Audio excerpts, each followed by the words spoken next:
Bismillahirrahmanirrahim. Assalamualaikum warahmatullahi wabarakatuh. Alhamdulillahi rabbil alamin. Wassalatu wassalamu ala nabiyyina Muhammadin wa ala alihi wa ashabihi wa man tabi'ahum bi ihsanin ila yaumiddin. Qala Allah tabaraka wa ta'ala, ya ayyuhalladzina amanu taqullaha haqqa tuqatih wa la tamutunna illa wa antum muslimun.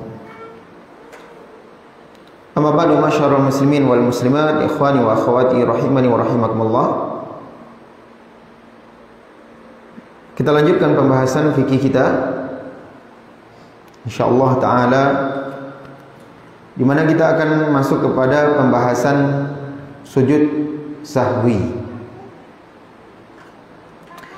Para ulama kita menjelaskan bahwa sujud sahwi itu dilaksanakan lantaran tiga sebab. Ada tiga sebab yang menyebabkan kita disyariatkan untuk sujud sahwi. Yang pertama adalah sabab ziyadah, disebabkan karena adanya penambahan. Yang kedua, disebabkan lantaran karena adanya pengurangan. Kemudian yang ketiga, disebabkan karena adanya syak, keraguan. Ini dia tiga sebab yang kita disyariatkan tak kala ada salah satu dari tiga sebab ini untuk melaksanakan sujud sahwi. Kita bahas satu-satu. Sebab pertama lantaran karena terjadinya penambahan. Penambahan terjadi bisa jadi penambahan dalam bentuk gerakan-gerakan atau amalan-amalan yang tidak termasuk bahagian dari amalan salat, yang tidak termasuk dari gerakan salat. Kemudian yang kedua, penambahan yang terjadi yang itu bagian dari gerakan salat, namun terdapat penambahan. Adapun jenis yang pertama, tak kala terjadi penambahan di gerakan di dalam solat kita namun tidak bagian dari gerakan solat, maka hukumnya terbagi menjadi 5 sebagaimana yang sudah kita sampaikan dalam pembahasan pembatal solat. Ya, melakukan gerakan di luar gerakan solat di dalam solat. Terjadi penambahan dan penambahannya dalam bentuk gerakan yang tidak bagian dari gerakan sholat, maka hukumnya ada berapa? 5 yang disebutkan oleh Syekh Muhammad bin Shalih Al-Utsaimin. Ini telah kita sampaikan kemarin. Hukumnya bisa jadi wajib, ya, sebagaimana seseorang yang sholat tidak menghadap ke arah kiblat, kemudian di dalam sholat baru dia sadar, atau ada orang yang mengingatkan kalau arah kiblatnya salah, maka apa yang harus dia perbuat ketika itu? Dia harus berpaling mengarah ke arah kiblat ketika itu. Kalau tidak dia lakukan maka batal salatnya. Ini terjadi penambahan gerakan di dalam salat dan tidak termasuk dari gerakan salat, namun hukumnya apa? Wajib. Karena gerakan ini berhubungan dengan keabsahan salatnya. Yang kedua, hukumnya sunnah, mustahab. Mana dia? Contoh, seseorang yang mendapati shaf yang ada di depannya kosong karena orang yang berdiri di depannya itu batal sholatnya, sehingga dia keluar dari shafnya untuk berwudu. Maka orang yang berada di belakang dianjurkan, yustahabbu lahu, dianjurkan bagi dia, disunahkan bagi dia untuk maju ke depan menutupi shaf yang kosong tersebut. Kerana Nabi SAW yang memerintahkan kita untuk merapatkan shaf. Ya, Nabi SAW menyatakan, aqimus sufuf, luruskan shaf kalian. Wahadu bainal manaqibi wal aqdam, hendaklah kalian merapatkan pundak-pundak kalian dan kaki-kaki kalian dengan yang di sebelah. Wasaddul khalal, dan tutup celah-celah yang ada. Wala tadru furujatil syaitan, jangan kalian tinggalkan celah-celah yang nanti akan diisi oleh syaitan. Nabi SAW memerintahkan kita untuk menutup shaf-shaf yang kosong.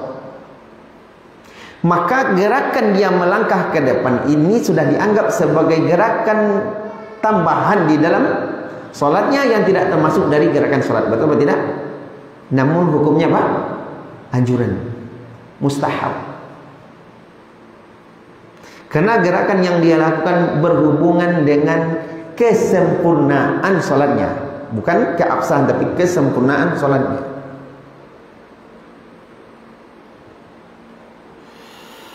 Kemudian bisa jadi hukumnya adalah haram. Hukumnya haram. Mana dia gerakan yang hukumnya haram? Iya, melakukan gerakan yang banyak tanpa ada unsur atau tanpa ada sebab darurat, atau melakukan gerakan yang ringan tanpa ada hajah, kebutuhan untuk melakukannya. Nah, ini dia. Di dalam solat barangkali dia berjalan-jalan, goyang-goyang dan segala macam, melakukan gerakan yang banyak yang tidak ada unsur sebab daruratnya. Boleh kita melakukan gerakan yang banyak di luar gerakan solat itu jika seandainya kondisinya darurat. Dalam solat misalnya terjadi gempa dan kita mengkhawatirkan kalau tetap berdiri di tempat solat itu nanti roboh masjidnya, maka ketika itu kita berlari keluar berusaha menyelamatkan diri masih dalam kondisi solat. Ternyata baru sampai di luar gempanya terhenti, boleh tidak kita lanjutkan sholat? Boleh. Karena gerakan yang kita lakukan tadi karena ada unsur darurat. Allah menyatakan dalam Al-Quran, hafidhu ala salawati wa salatil wusta wa qumu lillahi qanitin. Hendaklah kalian jaga solat-solat kalian itu dan solat asar, solat wusta. Dan hendaklah kalian tegakkan solat itu dengan khusyuk kerana Allah. Fa in khiftum, jika kalian dalam kondisi khawatir, takut, farijalan aw rukbana, boleh bagi kalian solat sambil berjalan atau mengendarai kendaraan dalam kondisi genting, kondisi takut. Fa idza amintum, namun kalau sudah dalam kondisi aman, maka solat sebagaimana yang telah diajarkan kepada kalian. Surat apa itu? Al-Baqarah ayat penghujung juz kedua. Nah, tuh pokoknya juz 2 ya. Gitu ya. Baik.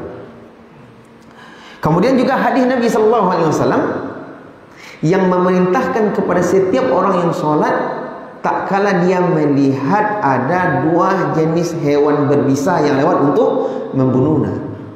Kata Nabi SAW, uqtulul aswadain, bunuhlah dua jenis hewan ketika kalian menemukan dalam kondisi sholat.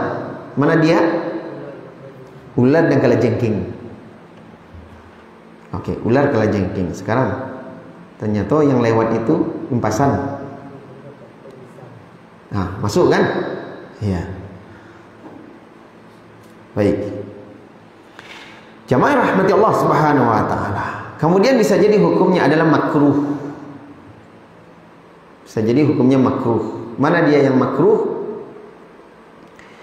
Kata para ulama kita, yang makruh adalah melakukan gerakan yang sedikit namun dilakukan min ghairi hajatin, tanpa ada hajah. Berarti yang haram tadi gerakan yang banyak tanpa ada unsur darurat.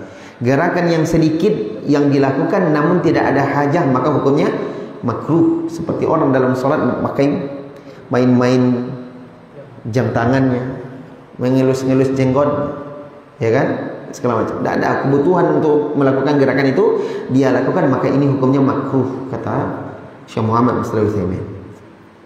Kemudian hukumnya bisa jadi mubah. Ini yang kelima, ya kan? Bagaimana hukumnya mubah? Itu dia. Tak kala melakukan gerakan yang banyak karena ada unsur darurah, atau gerakan yang sedikit karena ada unsur hajah. Ketika kita sholat, anak kita menangis, boleh tidak kita menggendong anak kita? Boleh. Kenapa?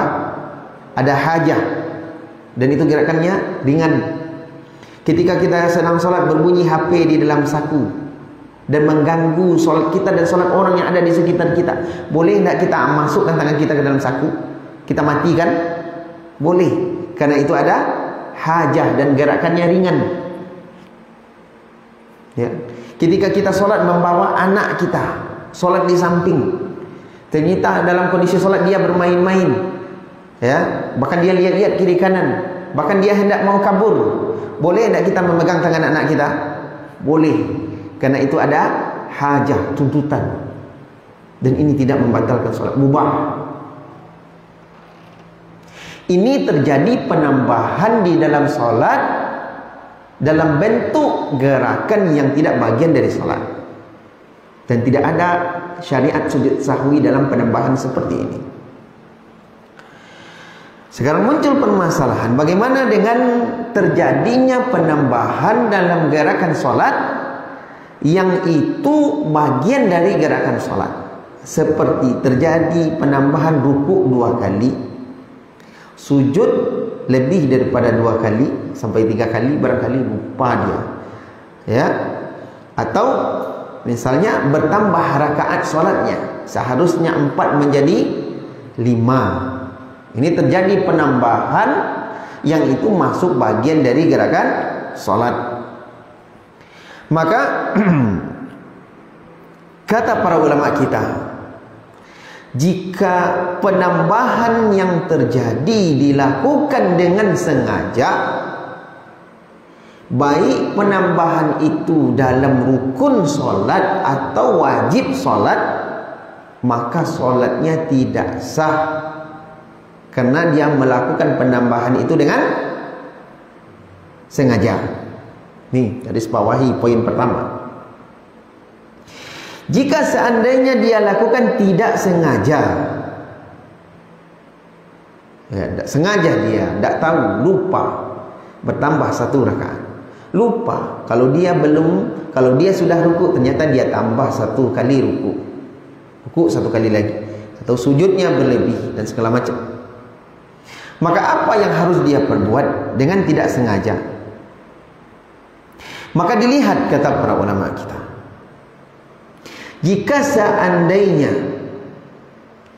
dia teringat tentang penambahan tersebut di saat dia sudah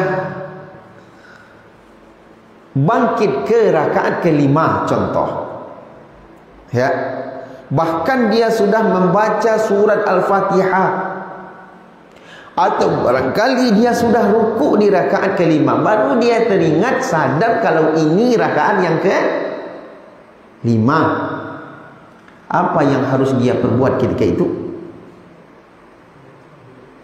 Maka dia harus kembali ke posisi tasyahud akhir. Tidak boleh bagi dia untuk melanjutkan solatnya. Faham masalahnya? Masalahnya faham?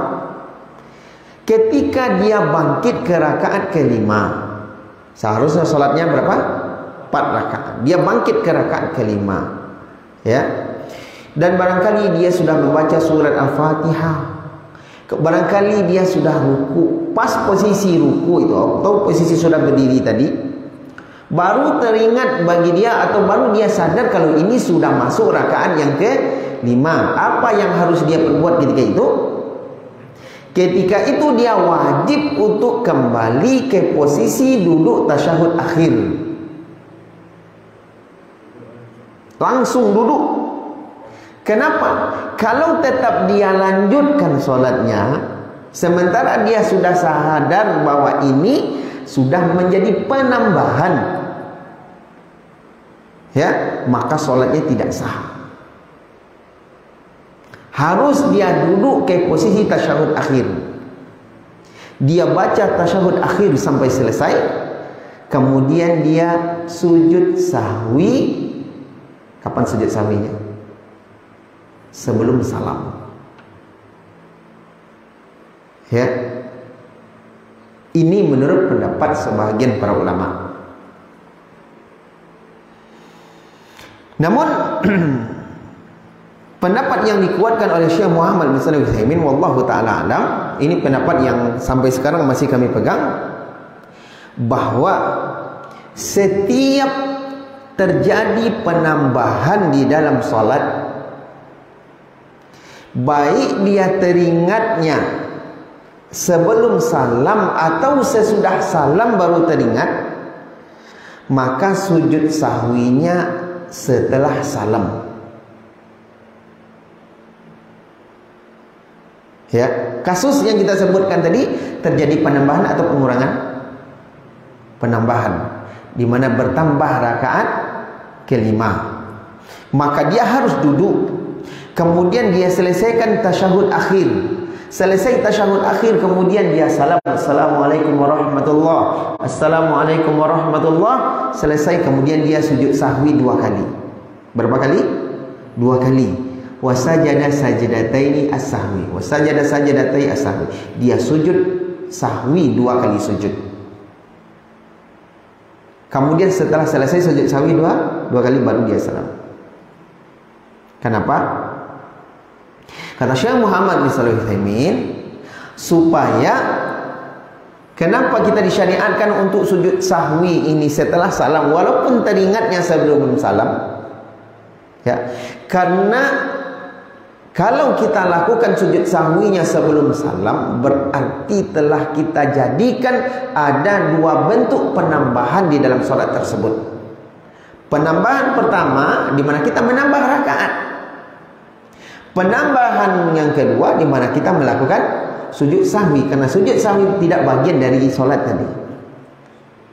Sehingga supaya tidak terjadi 2 bentuk penambahan di dalam salat itu, maka disyariatkan kita untuk sujud sahwi setelah selesai dari salam. Di antara dalilnya yang dibawakan oleh Syekh Muhammad bin Shalih Al-Utsaimin adalah hadis yang dikeluarkan oleh Imam Bukhari, Imam Muslim. Anna Nabi sallallahu alaihi wasallam shalla dzuhra khamsan. Suatu ketika Nabi sallallahu alaihi wasallam salat zuhur 5 rakaat. Faqilalah, setelah selesai dari salat, ada yang bertanya kepada Nabi sallallahu alaihi wasallam, azida fi shalah. Ya Rasulullah, apakah ditambah jumlah rakaat salat zuhur sekarang? Faqala wa madzak? Apa itu, kata Nabi sallallahu alaihi wasallam? Kemudian para sahabat menjawab, shalaita khamsan. Sungguh engkau tadi telah salat zuhur 5 rakaat. Fasajada sajdatai ba'da ma sallama. Ya, maka Nabi langsung sujud 2 kali setelah beliau salam tadi. Ya, setelah beliau salam. Tsumma sallama. Setelah sujud 2 kali, kemudian beliau salam. Kata Syekh Muhammad bin Shalih Al-Utsaimin, di dalam hadis ini Nabi SAW tidak menjelaskan tentang rincian. Kalau teringatnya setelah salam, maka sujudnya setelah salam. Kalau teringatnya sebelum salam, maka sujudnya sebelum salam. Tidak dirinci oleh Nabi SAW. Yang jelas, lantaran penambahan terjadi, Nabi SAW langsung sujud sahwi, dan itu dilakukan setelah salam. Bisa difahami? Baik, jadi simple. Untuk terjadi penambahan, maka sujud sahwinya setelah salam. Baik, ini kalau seandainya dia teringat ketika masih dalam kondisi salat, maka dia kembali ke posisi yang benar, posisi tasyahud akhir, ya, posisi tasyahud akhir. Kemudian dia salam, sujud sahwi setelah salam. Kalau seandainya dia teringat, ya, kalau seandainya dia teringat setelah salam, maka apa yang harus dia perbuat? Maka ketika itu dia langsung sujud tanpa memulai dengan takbiratul ihram. Dan ini pendapat yang benar dalam masalah ini. Sebagian orang ada yang keliru, di mana sebelum dia sujud sahwi dia memulai dulu dengan takbiratul ihram. Ya, setelah selesai takbiratul ihram baru dia langsung sujud 2 kali. Ini keliru. Karena prakteknya ternyata dalam hadis kita sampaikan tadi, Nabi SAW fasajada sajdatain. Setelah diberitahu engkau telah salat 5 rakaat ya Rasulullah, Nabi SAW langsung sujud 2 kali. Nabi SAW langsung sujud 2 kali. Baru setelahnya salam. Baik. Ikhwani wa akhwati rahimani wa rahimakumullah.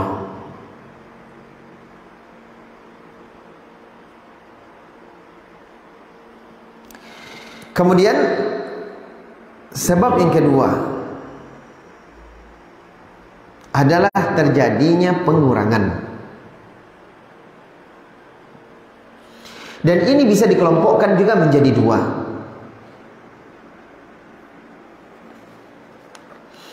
Jika seandainya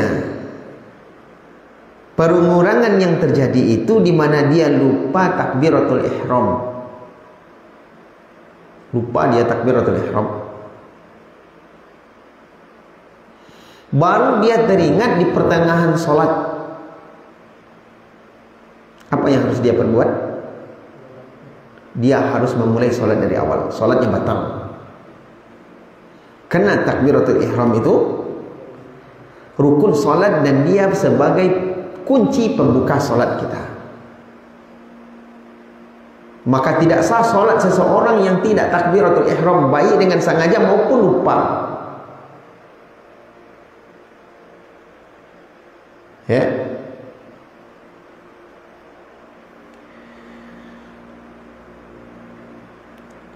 Namun kalau seandainya yang lupa ini, yang tertinggal ini selain dari takbiratul ihram, ya, contoh dia lupa ruku,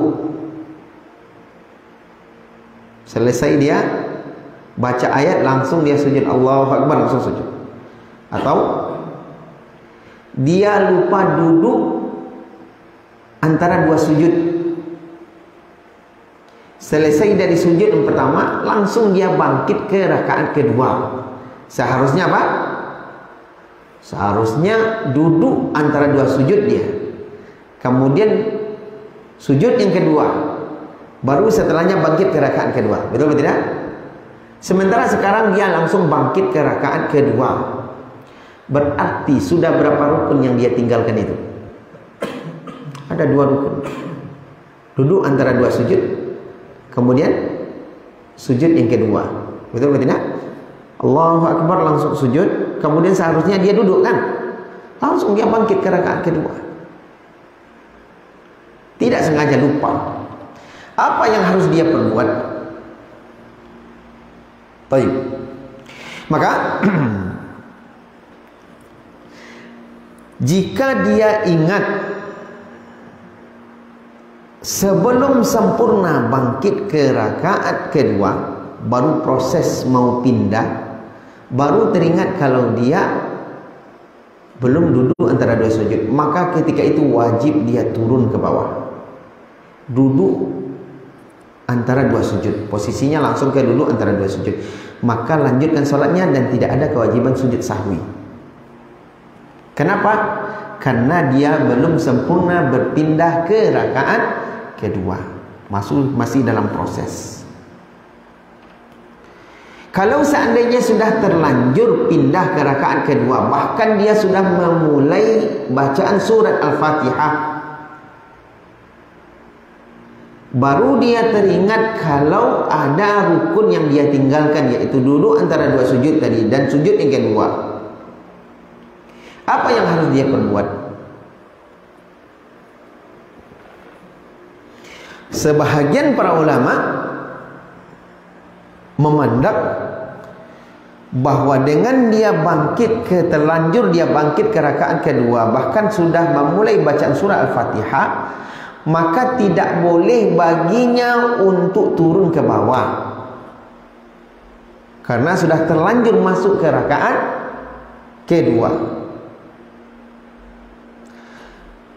Apa yang harus dia perbuat? Dia selesaikan rakaat kedua itu, dan rakaat kedua itu menjadi pengganti untuk rakaat yang pertama. Karena rakaat pertama dianggap mulgha, dianggap tidak sah, karena ada rukun yang tertinggal di rakaat pertama. Bisa paham? Sehingga dia lanjutkan ke rakaat kedua itu, berarti itu bagi dia sebagai pengganti rakaat pertama. Itu rakaat pertama. Berarti selesai nanti dia sujud, Allahu Akbar, Allahu Akbar, Allahu Akbar. Apakah dia duduk tasyahud awal? Tidak. Harus bangkit ke rakaat ketiga, yang itu bagi dia sebagai rakaat kedua. Apa yang dijadikan dalil oleh pendapat ini?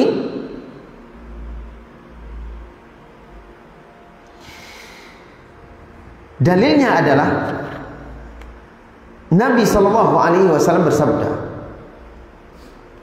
"Idza qama ahadukum minar rak'ataini," apabila salah seorang di antara kalian bangkit dari rakaat kedua, falam yastatimma qa'iman, namun dia belum sempurna berdiri ke rakaat kedua, seharusnya apa yang harus dia perbuat? Duduk tasyahud awal, kan begitu? Bangkit, dia terlanjur bangkit dari rakaat kedua, seharusnya dia duduk tasyahud awal, namun terlanjur bangkit. Falam yastatimma qa'iman, namun dia belum sempurna berdiri, falyajlis, maka duduklah ketika itu, langsung duduk. Kalau teringat sebelum sempurna berdiri. Fa idza istatamma qa'iman, namun kalau dia sudah sempurna berdiri, Nabi menyatakan fala yajlis, jangan langsung duduk, jangan dia duduk, lanjutkan. Wa yasjud sajadatai as-sahwi, namun cukup dia sujud sahwi di penghujung salat. Ini dalil yang dijadikan oleh pendapat pertama, menyatakan kalau sudah terlanjur masuk ke rakaat berikutnya, rakaat kedua pembahasan kita tadi, maka jangan duduk karena sudah terlanjur. Fala yajlis, namun cukup bagi dia sujud sahwi di akhir, di mana itu sebagai rakaat pertama bagi dia, karena rakaat pertamanya sudah gagal. Ini pendapat sebagian para ulama. Namun pendapat ini dibantah oleh Syekh Muhammad bin Shalih Al-Utsaimin. Kenapa kita sampaikan dua pendapat ini? Karena banyak kaum muslimin mengamalkan pendapat ini. Namun pendapat ini dhaif, lemah, tidak kuat pendapatnya. Yang benar adalah ketika dia sudah bangkit ke rakaat kedua, sudah terlanjur bangkit ke rakaat kedua, bahkan sudah memulai baca surah Al-Fatihah, atau barangkali dia sudah ruku, di saat itu dia baru teringat kalau dia belum duduk antara dua sujud, ya, karena itu yang tertinggal rukun kan. Baru dia teringat, maka kata Syekh Muhammad bin Shalih Al-Utsaimin, ketika itu dia harus kembali ke posisi rukun yang tertinggal itu. Berarti apa yang harus dia perbuat ketika itu? Harus langsung dia duduk antara dua sujud. Ya, kenapa? Pertama, karena kalau dia lanjutkan, maka apa-apa yang dia lakukan semenjak dia bangkit ke rakaat kedua itu tidak lagi berurutan. Sementara di antara rukun solat itu adalah at-tartib, yaitu berurutan. Seharusnya yang sesuai dengan urutan solatnya, dia bangkit ke rakaat kedua tadi itu setelah selesai dari duduk antara dua sujud dan sujud yang kedua. Betul atau tidak? Baru dia bangkit. Sekarang dia belum duduk antara dua sujud dan belum sujud yang kedua. Berarti urutan yang dia lakukan tidak lagi secara berurutan. Berarti ada rukun yang tertinggal, yaitu tertib. Sementara Nabi SAW mengajarkan kepada orang Arab Badui tersebut bagaimana tata cara solat. Nabi mengurutkan tata cara solat dari awal sampai akhir. Ini menjelaskan akan wajibnya untuk tertib. Ya, maka dia harus kembali. Dia kembali dalam posisi duduk antara dua sujud. Dia baca Rabbighfirli warhamni wajburni warfa'ni wahdini wa'afini warzuqni. Kemudian sujud Allahu Akbar. Kemudian baca Subhana Rabbiyal A'la wa bihamdi 3 kali dan seterusnya. Kemudian baru dia bangkit ke rakaat kedua. Rakaat pertamanya dianggap sah, rakaat kedua dia lanjutkan juga dianggap sah. Kemudian sujud sahwi di akhir salat. Lalu bagaimana dengan hadis tadi, Ustaz? Hadis yang Nabi SAW menyatakan, fa in istatamma qa'iman, jika kalian telah sempurna berdiri, fala yajlis, jangan dia duduk. Wa sajada sajdatai asahwi, cukup bagi dia sujud sahwi di akhir. Kata Syekh Muhammad bin Shalih Al-Utsaimin, hadis ini tidaklah bercerita tentang tertinggalnya rukun salat. Akan tetapi hadis ini bercerita tentang tertinggalnya wajib salat, bukan rukun. Di mana para ulama menyatakan bahwa duduk tasyahud awal itu termasuk dari wajib salat. Dalil yang kedua atau hujah yang kedua adalah tidak ditemukan di dalam hadis ini penjelasan bahwa Nabi SAW menjadikan rakaat kedua itu sebagai pengganti untuk rakaat pertama. Tidak ditemukan. Kalau memang ini sebagai hujahnya, berarti menurut pendapat pertama, rakaat kedua itu dijadikan oleh Nabi sebagai rakaat pertama, karena rakaat pertamanya di mana Nabi SAW tak kalah bangkit ke rakaat ketiga tanpa tasyahud awal, ya, dan tidak duduk. Berarti seharusnya rakaat yang ketiga itu sebagai pengganti untuk rakaat kedua. Betul atau tidak? Karena dia tidak ada duduk antara, tidak ada tasyahud awal, gitu kan? Namun tidak ditemukan dalil. Karena ternyata Nabi SAW pernah melakukan hal itu. Disebutkan dalam hadis riwayat Bukhari Muslim. Kita bacakan. Inna Rasulullah SAW qama minatnaini minadh-dhuhri lam yajlis bainahuma. Nabi SAW pernah berdiri bangkit setelah 2 rakaat ketika salat zuhur, dan Nabi tidak duduk antara 2 rakaat tersebut. Falamma qada salatahu, setelah Nabi SAW menyelesaikan salatnya, sajada sajadataini thumma sallama ba'da dzalik. Nabi SAW sujud sahwi 2 kali dan salam setelahnya. Berarti Nabi SAW ketika bangkit ke rakaat ketiga tadi, Nabi SAW tidak duduk. Nah, tidak ditemukan riwayat bahwasanya Nabi SAW menjadikan rakaat ketiga itu sebagai pengganti untuk rakaat kedua, ya, sehingga Nabi SAW sujud duduk tasyahud awal pada rakaat ketiga tadi, karena berarti itu baru dianggap rakaat kedua baginya. Faham dah? Tendang kepala orangnya. Ya, baik. Sehingga ini menjelaskan bahwasanya Nabi SAW tidak langsung duduk. Tidak duduk tapi melanjutkan sholatnya, bukan lantaran karena menjadikan rakaat ketiga itu sebagai pengganti dari rakaat kedua. Karena tidak ditemukan riwayat bahwa Nabi SAW memerintahkan atau melakukan sujud duduk tasyahud awal itu pada rakaat ketiga, tidak ditemukan. Ya. Namun kenapa Nabi SAW hanya mencukupkan dengan sujud sahwi di akhir salatnya saja? Ini menjelaskan bahwasanya yang ditinggalkan itu bukan rukun salat, akan tetapi wajib salat. Nah, ini bedanya.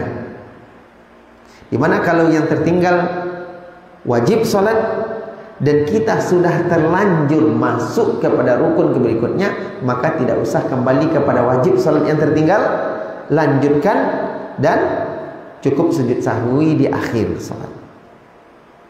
Tapi kalau yang tertinggal itu adalah rukun salat, yang tertinggal itu rukun salat, maka tidak ada pilihan bagi dia kecuali harus kembali kepada rukun yang tertinggal. Karena kalau dia lanjutkan, maka amalan yang dia lakukan setelahnya itu tidak lagi berurutan. Sehingga Syekh menyebutkan di sini, yajibu ar-ruju' ila ruknil matruk ma lam yasil ila maudhihi min ar-rak'ati tsaniyah. Dia harus wajib kembali kepada rukun yang tertinggal selama posisinya belum berada pada rukun yang tertinggal tersebut dari rakaat sebelumnya.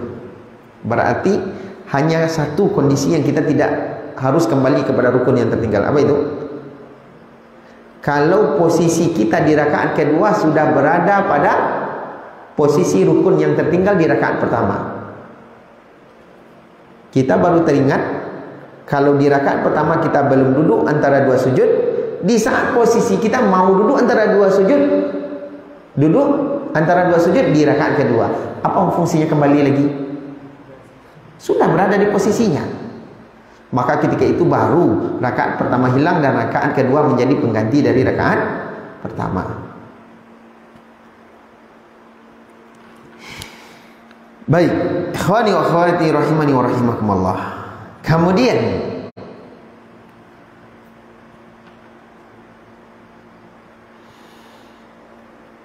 apa yang harus dia perbuat setelah dia lupa tentang rukun yang tertinggal, ya, kemudian dia kembali kepada rukun tersebut, kemudian dia lanjutkan sholatnya, kemudian dia sujud sahwi. Kapan waktu dia untuk sujud sahwi ini? Maka disebutkan oleh para ulama, untuk terjadinya pengurangan di dalam sholat, maka sujud sahwi dia lakukan sebelum salam. Sujud sahwi yang dia lakukan sebelum salam. Di antara dalil yang menjelaskannya adalah hadits Dzul Yadain. Hadits Dzul Yadain. Nabi SAW pernah sholat zuhur atau sholat asar. Kemudian Nabi SAW sholatnya hanya 3 rakaat. Ya, selesai dari sholat tak ada satupun sahabat yang menegur. Kemudian berdirilah salah satu sahabat yang dikenal dengan julukan Dzul Yadain, sahabat yang memiliki tangannya lebih panjang. Kemudian dia bertanya, ya Rasulullah, aqsiratis shalah anasita am qusiratis shalah? Ya Rasulullah, apakah engkau lupa atau memang sholat yang sudah dipendekkan rakaatnya? Kemudian kata Nabi SAW, lam amsa wa lam tuqsar. Saya tidak lupa dan sholat tidak dipendekkan. Kemudian disebutkan engkau telah sholat 3 rakaat. Nabi SAW berdiri bertanya kepada para sahabatnya, am kama yaqulu Dzul Yadain? Atau Nabi SAW bertanya langsung kepada para sahabatnya, apakah memang sebagaimana disampaikan oleh Dzul Yadain? Maka para sahabat jawab, na'am, iya. Apa yang diperbuat oleh Nabi SAW ketika itu? Nabi SAW menambah 1 rakaat lagi, kemudian sujud sahwi 2 rakaat sebelum salam.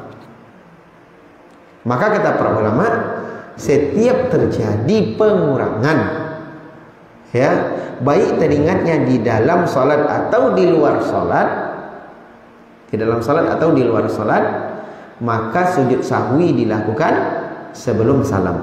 Bisa dipahami? Pengurangan tadi, contoh kasus yang kita katakan, berarti dia nanti selesai dari tasyahud akhir, sebelum salam dia sujud sahwi 2 rakaat. Atau teringatnya setelah salam, ternyata ada yang tertinggal dari rukun salat. Maka sujud sahwinya juga sebelum salam, di mana dia tambah yang tertinggal tersebut, kemudian baru sujud sahwi. Bisa dipahami? Baik, jamaah rahmati Allah Subhanahu wa taala. Masuk ke salat? Belum. Pembahasan terakhir. Kalau seandainya dia teringat setelah salam tadi, ada rukun solat yang tertinggal di rakaat terakhir, berarti rakaat keempat. Ada rukun solat yang tertinggal. Apa yang harus dia perbuat? Contoh, di rakaat terakhir ternyata dia sujudnya baru satu kali. Allahu Akbar, Allahu Akbar. Kemudian dia langsung tasyahud akhir. Seharusnya itu duduk antara dua sujud. Baru dia teringat setelah selesai dari salam, atau jamaahnya mengasih tahu setelah selesai dari salam. Apa yang harus dia perbuat? Maka kata Syekh Muhammad bin Shalih Al-Utsaimin, ketika itu dia langsung kembali kepada posisi rukun yang tertinggal. Berarti dia langsung duduk tasyahud akhir. Ya, duduk tasyahud akhir. Kemudian dia lanjutkan tasyahud akhir. Kemudian setelah selesai tasyahud akhir, baru dia duduk sujud sahwi 2 kali, kemudian baru salam. Kenapa posisinya seperti ini? Karena yang tertinggal rukunnya ada pada rakaat terakhir, dan solat dia sebelum rukun yang tertinggal itu dianggap sah. Berbeda halnya kalau seandainya yang tertinggal itu adalah rukun pada rakaat sebelum rakaat terakhir. Tertinggal rukunnya itu misalnya di rakaat ketiga, atau rakaat kedua, atau rakaat pertama, tinggal rukun, baru teringat setelah salam. Apa yang harus dia perbuat? Maka kata Syekh Muhammad bin Shalih Al-Utsaimin adalah di mana dia harus menambah 1 rakaat penuh. Mulai dengan takbiratul ihram tambah 1 rakaat penuh. Karena rakaat yang tertinggal rukunnya tadi itu dianggap batal, tidak sah. Faham? Mulai buyar. Ya. Baik. Sekarang saya cek. Kalau seandainya terjadi penambahan, seseorang bangkit ke rakaat kelima dan dia teringat di saat dia sedang ruku, apa yang harus dia perbuat? Kembali ke posisi tasyahud akhir. Ya, kalau dia lanjutkan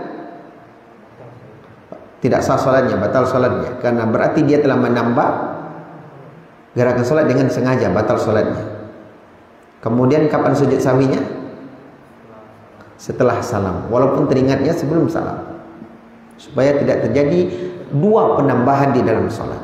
Baik, 1 selesai. Ketika seseorang tertinggal rukun salat dan dia teringat di saat dia sudah masuk ke rakaat berikutnya, apa yang harus dia perbuat? Dia harus kembali kepada rukun yang tertinggal di rakaat sebelumnya tadi. Ya. Kalau dia lanjutkan bagaimana? Maka tidak lagi dianggap sah, karena tidak lagi berurutan. Sama? Sementara tertib berurutan itu termasuk dari rukun salat. Ya, tidak sah. Sehingga Syekh disebutkan di sini tadi, dia harus kembali, yajibu ar-ruju' ila ruknil al-matruk. Dia harus kembali ke rukun yang tertinggal selama posisinya belum berada pada posisi rukun yang tertinggal tersebut. Kalau sudah berada pada posisi rukun tertinggal, maka tidak perlu kembali. Apa manfaatnya kembali lagi? Maka jadilah rakaat pertama itu batal dan rakaat kedua pengganti dari rakaat pertama. Namun kalau seandainya belum, ya, Dia teringat di saat dia sudah berdiri atau baca Al-Fatihah, baru teringat kalau dia belum duduk antara dua sujud, harus kembali. Kemudian dia sujud sahwi. Kapan sujud sahwinya? Sebelum salam. Ya, sujud sahwinya sebelum salam. Karena ini dalam bentuk pengurangan. Baik. Kemudian kalau seandainya yang tertinggal ini adalah wajib sholat, apa yang harus dia perbuat? Lihat dulu. Kalau dia belum sempurna berpindah kepada gerakan berikutnya, rukun berikutnya, dia harus kembali. Ya. Maka Nabi SAW menyebutkan dalam hadis tadi, kalau dia belum sempurna berdiri, fa idza lam yastatimma qa'iman falyajlis, langsung duduk. Namun kalau sudah sempurna berdiri, maka jangan kembali, fala yajlis, jangan kembali, karena yang tertinggal hanya wajib sholat. Lanjutkan. Kemudian cukup bagi dia sujud sahwi sebelum salam, karena ini pengurangan. Ya, apa dalilnya tadi? Nabi SAW pernah sholat zuhur 3 rakaat. Lalu yang dilakukan oleh Nabi SAW menambah 1 rakaat yang tertinggal, kemudian sujud sahwi sebelum salam. Ya, maka dalilnya adalah jika seandainya yang teringat Nabi SAW baru diingatkan, atau baru teringat bahwa terjadi pengurangan itu setelah salam saja, Nabi tetap sujud sahwinya sebelum salam. Apalagi kalau teringatnya masih dalam kondisi salat. Bisa faham? Baik.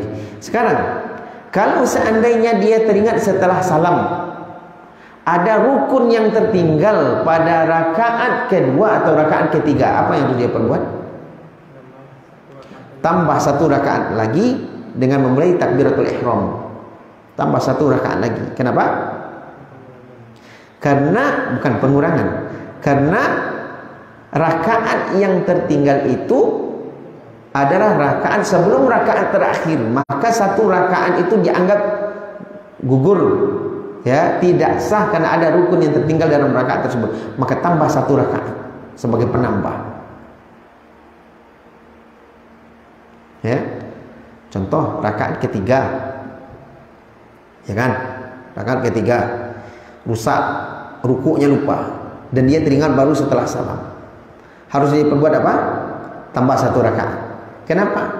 Karena rakaat keempat akan menjadi pengganti untuk rakaat ketiga. Maka rakaat keempat dia belum. Ya, maka tambah 1 rakaat. Sempurna. Tasyahud akhir. Kemudian baru salam.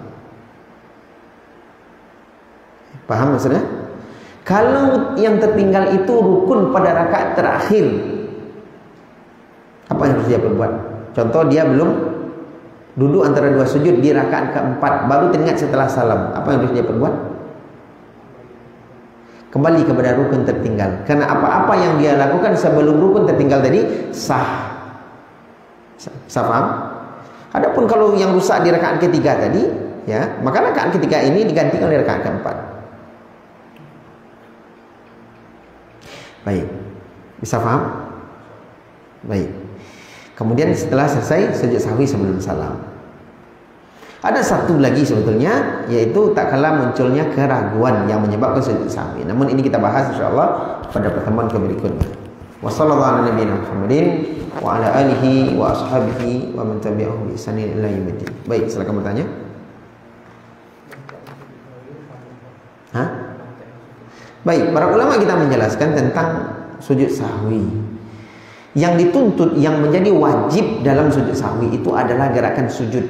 Sehingga Nabi SAW menyebutkan wasajada sajadatai as-sahwi. Dia sujud sahwi 2 kali sujud. Jadi itu yang wajib. Bagaimana dengan bacaan? Kata Imam Nawawi, bacaannya sama dengan bacaan sujud dan duduk yang biasa kita lakukan. Kalaupun seandainya ada orang yang sujud sahwi tanpa membaca apa-apa, insyaallah sah. Wallahu ta'ala a'lam. Waalaikumsalam. Apakah sujud sahwi juga disyariatkan Ya, ini berlaku. Sujud sahwi juga berlaku untuk salat sunnah. Kalau memang terjadi sebab-sebabnya tadi. Antum salat sunnah hanya 1 rakaat, dikira itu sudah 2 rakaat. Antum salat sunnah tapi lupa rukuknya, ya, lupa sujud, salah satu sujudnya tertinggal, sama. Baik, wallahu ta'ala. Baik, terima kasih atas segala perhatian. Mohon maaf atas segala kekurangan. Kita cukupkan sampai sini dulu. Besok kita bahas tentang penyebab sujud sahwi yang ketiga, yaitu munculnya keraguan. Wassallallahu ala nabiyyina Muhammadin wa ala alihi wa ashabihi wa man tabi'ahum bi ihsanin ila yaumil. Subhanakallahumma wa bihamdika asyhadu an la ilaha illa anta astaghfiruka wa atubu ilaik. Wassalamu alaikum warahmatullahi wabarakatuh.